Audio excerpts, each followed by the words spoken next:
Hey everybody, it's Jason with Parallel Reality coming back with you today with an article from Red State dated September 22nd. And it says Kamala Harris exposes true purposes of Biden's Office of Gun Violence Prevention.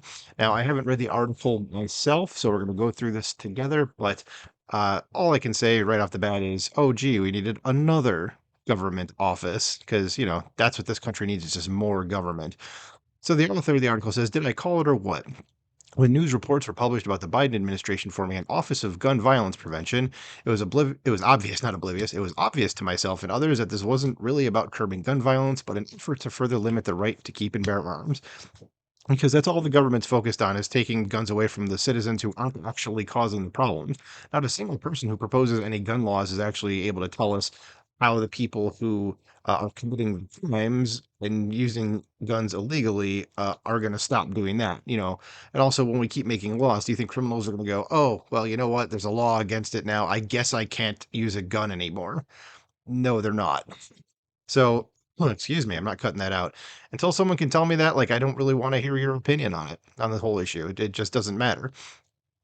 As the White House announced the formation of the office on Friday, and none other than Vice President Kamala Harris will be heading it up. Harris made a video announcement on the same day confirming my suspicions. Well, I mean, I guess the good thing about it is that if she's heading it up, then it's probably nothing's going to happen because she's just an absolute useless human being. So I guess we'll find that out. So she says here, and this is in her video down here, which we're not going to play. It says, hey, everybody. So I have some big news to share. We are announcing the creation of the first ever White House Office on Gun Violence Prevention. We are doing this work in large part because of the activism, the organizing, the marching, the voting, all of you leaders, be it students, parents, teachers, community leaders who understand that living free from gun violence should be a right. Well, it's not. That's not a right. That comes with the risk of us having guns in this country. Is that it's like with a car, like you don't have a right to not be killed by in a car accident. You have a right to drive a car. Okay, it's the same damn thing. Okay. So she continues by saying, so we're going to work on this together. We're going to continue to fight for reasonable gun safety laws and for the ability of all people to live their best lives free from fear, free from violence. Well, no one has a right to that anywhere. That's not a right. Okay. Unfortunately, that sort of stuff happens. Okay. And there's nothing anybody can do about it. And again, I say, if you can't tell me how you're going to get the guns away from the people who are committing the crimes, the bad people, you don't really get to have an opinion on this because all you're doing is just taking the rights away from uh, the lawful people who aren't actually doing anything wrong. So it says, so thank you for all that you have done and continue to do. Okay, I would tell her to shove it at that point. So it says, see what I mean? Says Harris and her ilk believe that the only way to combat gun-related violence is to disarm people who do not use their firearms to commit violent crimes. Okay, that was exactly what I was saying. So thank you, Mr. Author of the article. Says this has been a failing strategy for years.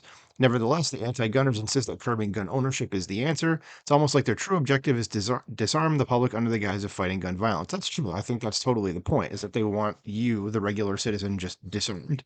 That's it. That's all they want because then the government can just come in and do whatever the hell they want to you and you can't fight back. So article continues, says, however, there's a silver lining in this development. If President Harris is responsible for the new entity's quest to limit gun ownership, it is almost sure to fail. There we go. He said exactly what I was thinking. All right. So we're on the same page here. As indeed, we could not have asked for a more incompetent figure to lead this endeavor than Harris, who has shown time and time again that she is woefully unequipped for these initiatives.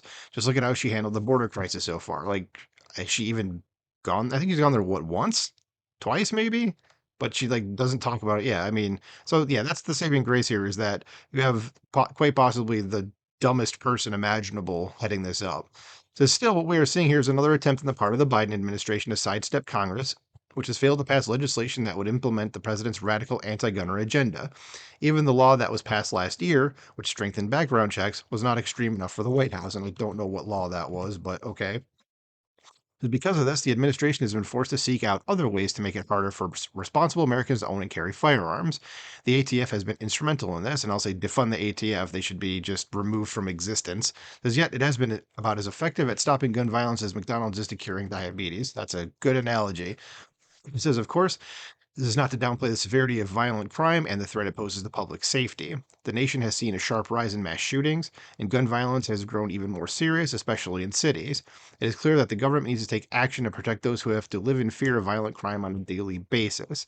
This can only be done by addressing the root causes of crime. There we go. That's what I was basically saying, and cracking down on violent criminals. That's correct. So this new office will do none of that because it doesn't involve keeping regular folks from owning guns. Yeah, so how about the government rename this like the Office of, what does it say here? The Office of Addressing the Root Causes of Crime and Cracking Down on Violent Criminals. It's a hell of an acronym, but that's probably what it should be focused on. Instead of taking away your actual like God-given rights, they should focus on the people who are causing the problem and do something about them. So, what do you guys think about this in the comments below? Are you a gun owner? What do you think about this? Let me know, and I will talk to you soon.